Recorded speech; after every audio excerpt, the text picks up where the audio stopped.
어느 겨울이었다고 합니다. 한 목사님께 한 청년이 찾아와서 이렇게 환한 어투로 이야기를 했다라고 합니다. 꼭 교회를 다녀야 됩니까? 사실 그 한 목사님이 저는 아닌데 저도 이런 질문을 받아본 적이 몇 번 있습니다. 저는 그때 어떻게 대답했을까 기억을 떠올려봤는데 별로 기억이 없는 거 보니 그렇게 좋은 대답을 했던 것은 아닌 것 같습니다. 근데 이 목사님은 아주 지혜롭게 대답을 하셨던 것 같습니다. 좀 옛날 이야기인 것 같은데요.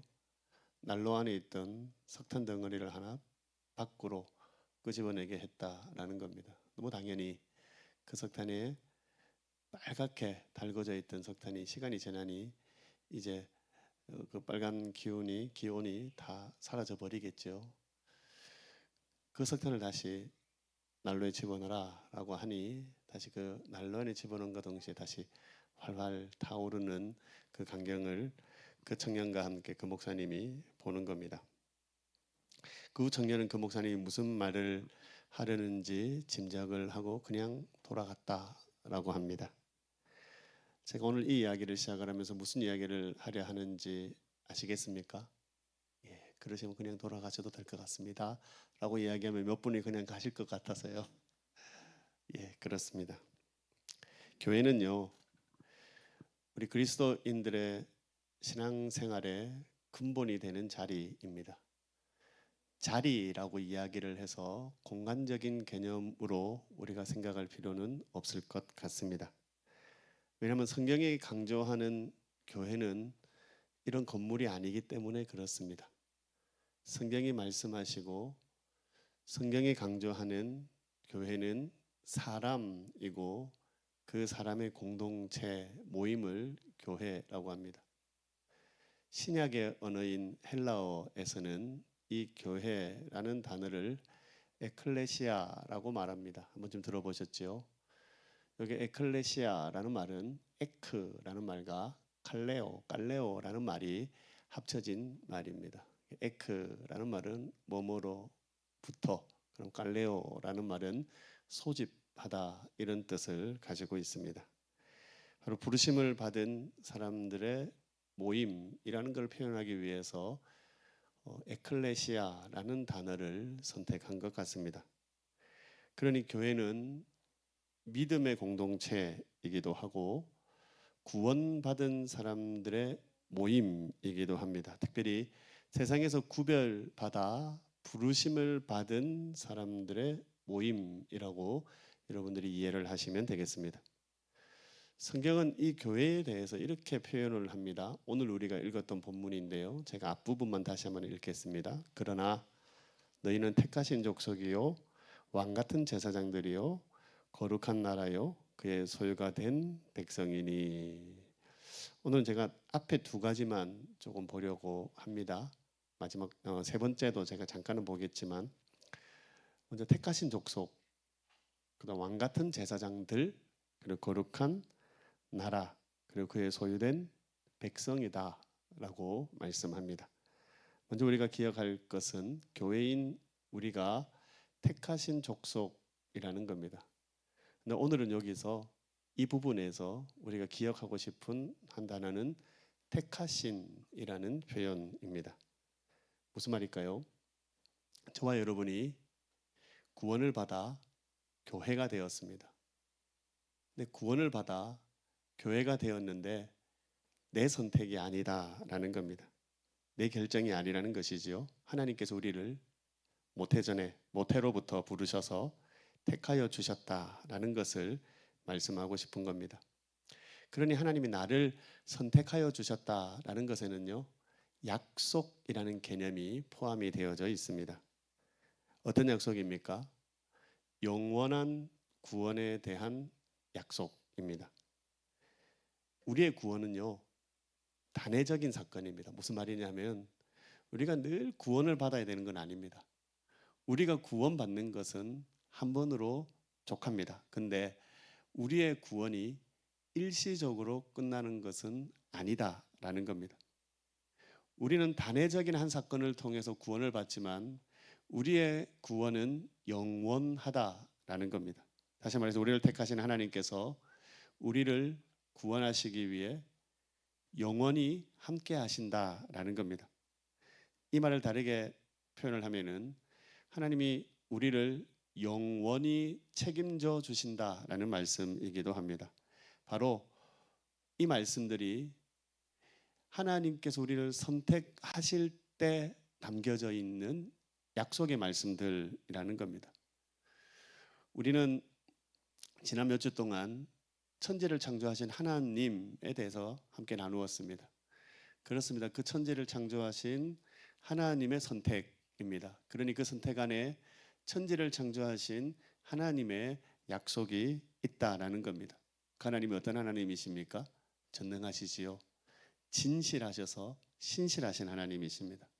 무슨 말이냐면 저와 여러분을 택하시어 저와 여러분에게 약속하신 그 약속들을 반드시 이루실 수 있는 분이시고 전능하시니 그 하나님은 반드시 그 약속을 지키시는 하나님이신 겁니다. 왜냐하면 그분은 신실하시기 때문에 그렇습니다.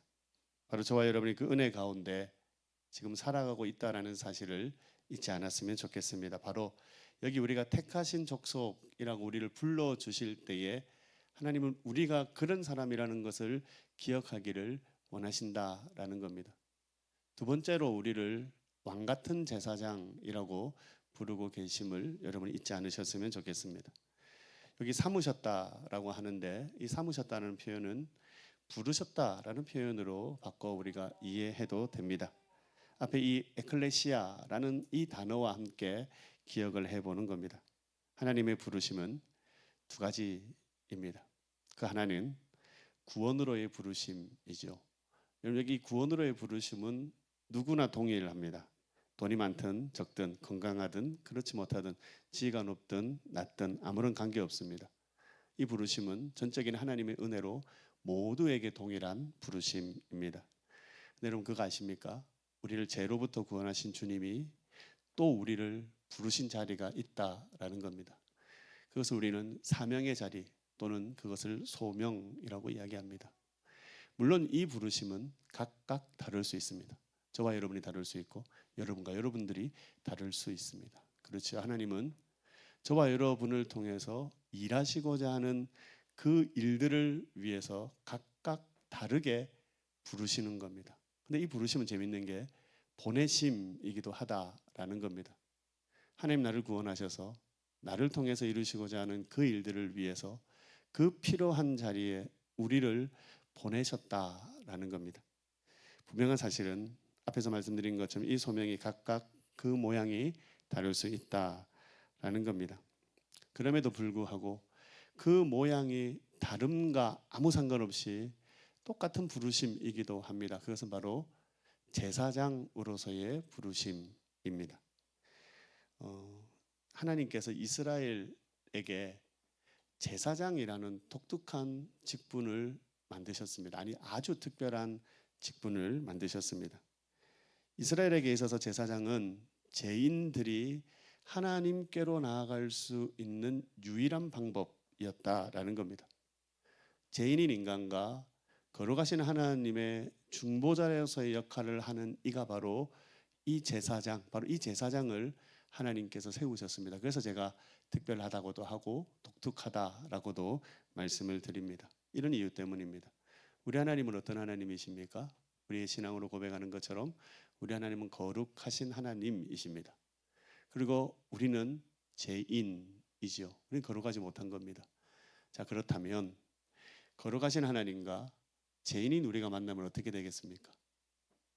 거룩하신 하나님이 피해를 입을 것 같은데요. 그죠? 그렇지 않습니까? 하얀색 종이에 그냥 감장색 가루들을 뿌리면은 그 종이가 피해를 입을 것 같아서 하나님이 피해를 입는다라고 생각하시는데 그렇지 않습니다. 거룩하신 하나님이 님께 죄인인 우리가 다가서게 되면은 우리가 죽는 겁니다. 예, 우리가 죽는 겁니다. 이 일을 막으시는 겁니다. 이 일을 막으시는 겁니다. 그 역할을 하는 이가 제사장들이었습니다. 특히 하나님은 우리와 함께 하시기를 원하시는 하나님이시지요. 죄인인 우리와 함께 하시기 위해서 하나님께서 한 가지 방법을 선택하셨습니다. 그것은 바로 성막이라는 겁니다. 또 이후에는 성전이겠죠. 하나님은 한 공간을 정하셨고 그 공간을 거룩하게 하셨습니다. 그리고 그 공간에 들어올 때 들어오는 죄인들을 거룩하게 하셔서 하나님 그곳에서 그 죄인들이 죽지 않도록 하시며 그곳에서 만나 주셨다라는 겁니다.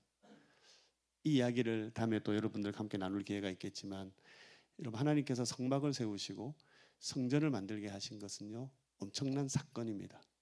여러분 보십시오. 하나님이 모든 곳에 계시지 않습니까? 우리가 앞에서 공부했던 것처럼 무소부재하신, 편재하신 하나님이십니다. 모든 시간 가운데 계시고 모든 자리에 계신 하나님이십니다.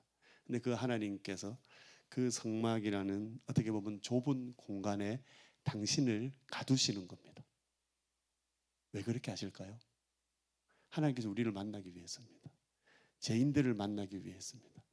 하나님이 얼마나 우리를 사랑하시는지를 거기서 보는 겁니다. 하나님이신 그리스도께서 인간의 몸을 입고 이 땅에 태어나셨습니다. 우리 인간이 가지는 그 한계를 다 가지신 겁니다. 왜 그렇게 하셨습니까? 그리하지 않으셔도 되는 하나님이신데 우리를 구원하시기 위해 하나님은 그리하시는 겁니다. 하나님은 저와 여러분을 너무나 사랑하십니다. 그래서 하나님이 하나의 아이디어를 내신 것이 바로 이 제사장 제도였다라는 겁니다. 근데 우리 주님이 이 땅에 오셨습니다. 그리스도께서 십자가에서 죽으셨습니다. 우리 히브리서의 표현처럼 단번에 죽으심으로 인해서 더 이상 우리는 그런 제사 제도가 필요 없게 됐습니다. 이 말은 무슨 말일까요? 더 이상 제사장이 필요 없게 된 겁니다. 우리 주님 앞으로 나갈 때에 여러분들이 제 허락 받고 예배당 오는 거 아니잖아요, 그죠? 옆에 있는 우리 팸장들 허락 받고 이 자리에 앉아 있는 거 아니지 않습니까, 그죠? 우리는 하나님 앞에 담대히 나갈 수 있는 자격을 얻게 되었습니다. 그리스도께서 단번에 죽으심으로 인해서 그 일이 이루어진 겁니다. 그래서 지금은 구약의 그 제사장들이 필요가 없습니다. 근데 이상하죠. 신약을 살고 있는 우리들에게 신약의 한 성경인 베드로전서에서 베드로 사도가 우리로 제사장이다라고 이야기합니다. 근데 이 제사장의 역할이 하나 더 있습니다. 무엇이냐면요, 인도하는 겁니다. 인도하는 겁니다. 이 제사장이 바르게 신앙을 가르쳐서 그 바른 신앙을 가지고 하나님 앞에 살아낼 수 있도록 인도하는 역할입니다. 오늘 저와 여러분을 제사장으로 부르셨다는 말은 저와 여러분이 그 믿지 않는 사람들을 인도하라는 겁니다. 주님의 품으로 인도해내라는 겁니다. 제가 다음 주에 이 부분은 뒤에 말씀을 가지고 조금 더 다루도록 하고요. 그렇습니다. 바로 저와 여러분이 제사장이라는 겁니다. 근데 그 제사장인 우리를 수식하는 한 단어가 있습니다. 왕 같은 제사장이라는 겁니다. 왕 같은 제사장이라는 겁니다. 제가 이 말씀을 한 주간도 묵상을 하면서 참 자신이 없는 겁니다. 여러분 어떠신지 모르겠는데 저는 내가 왕 같은 제사장이라는 게 너무 자신이 없는 겁니다.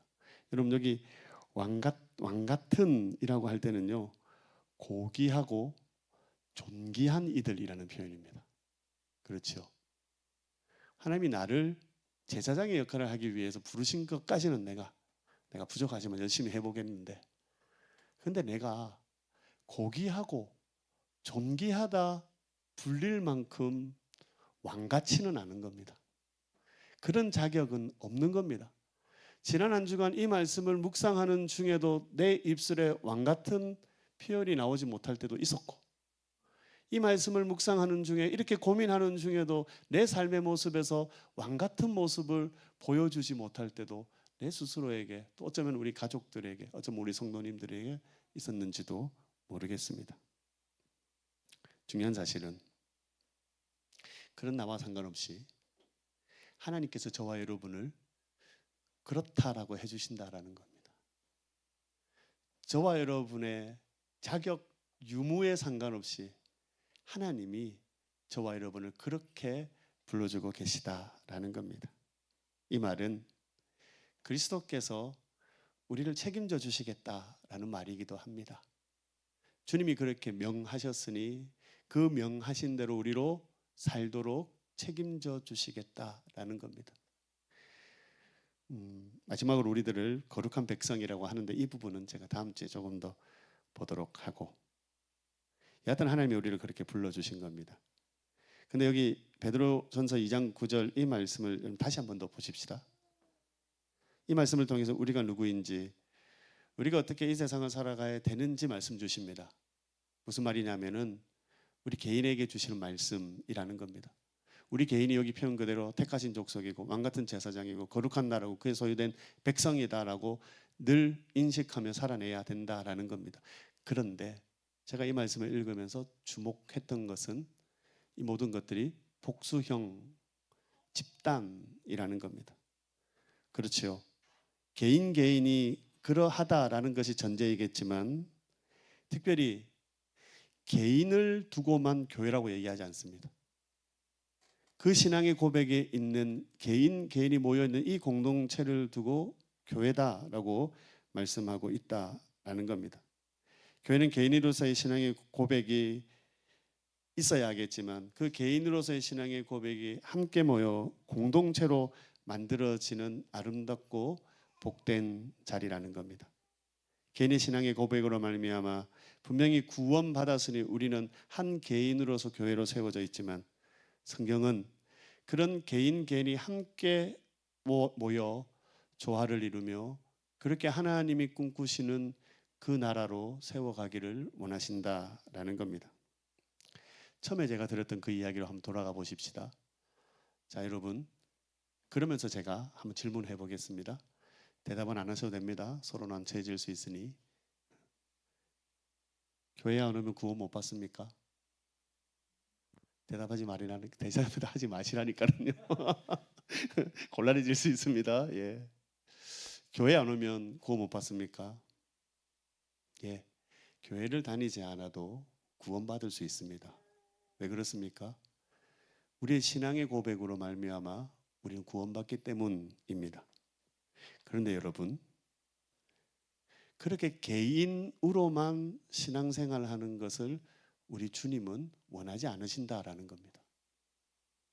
우리 주님이 당신의 피값으로 세운 교회입니다. 그리고 우리가 아는 것처럼 제가 여러분들에게 설명을 드리기 위해서 개인으로서의 교회를 말씀을 드렸지만 일반적으로 성경이 우리에게 말씀하는 것은 공동체로서의 교회입니다. 신앙의 고백이 함께 이루어져 있는 그 공동체로서의 교회라는 겁니다. 그렇기 때문에 우리는 우리의 신앙을 가지고 주께서 원하시는 그 교회 안에 하나의 공동체로 함께 모이는 게 맞는 겁니다. 그러기 위해 우리가 하나 기억해야 되는 것이 있습니다. 교회 안에서 서로 함께 해야 된다라는 겁니다. 혹시 말씀이 준비되어 있는지 모르겠는데 에베소서 2장 22절 죄송합니다. 제가 읽겠습니다. 에베소서 2장 22절 너희도 성령 안에서 하나님이 거하실 처소가 되기 위하여 그리스도 예수 안에서 함께 지어져 가느니라. 그리스도 예수 안에서 함께 지어져 가느니라. 오늘 이 말씀을 가지고 여러분들에게 부탁을 드립니다. 서로가 서로에게 최선을 다하시기를 바랍니다. 서로가 서로에게 최선을 다하시기를 바랍니다. 내 자신에게는 늘 냉철하시지만 다른 사람들에게는 여유가 있으셨으면 좋겠습니다. 다른 사람들을 더욱더 너그럽게 대해 주시기를 바랍니다. 서로에게 도움이 되고 격려가 되어 함께 건강한 믿음으로 자라시기를 부탁을 드립니다. 서로를 바라볼 때는 나보다 서로를 더 낮게 여기는 겁니다. 서로를 위해서 늘 기도하셔야 합니다. 연약한 이들이 있으면 함께 그 연약한 이들을 위해서 기도하고 더 섬기며 그 또한 연약함에서 벗어날 수 있도록 우리가 그 일을 해야 하는 겁니다. 제가 이런 부탁을 드리는 이유는 이 말씀이 우리에게 주시는 그대로입니다.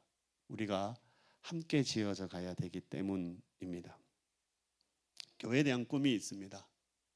저는 목사로서 한 사람의 성도로서 교회에 대한 꿈이 있습니다. 주님이 핏값으로 사신 우리 교회가 주님의 뜻을 이루는 아름답고 건강한 교회가 되는 꿈입니다.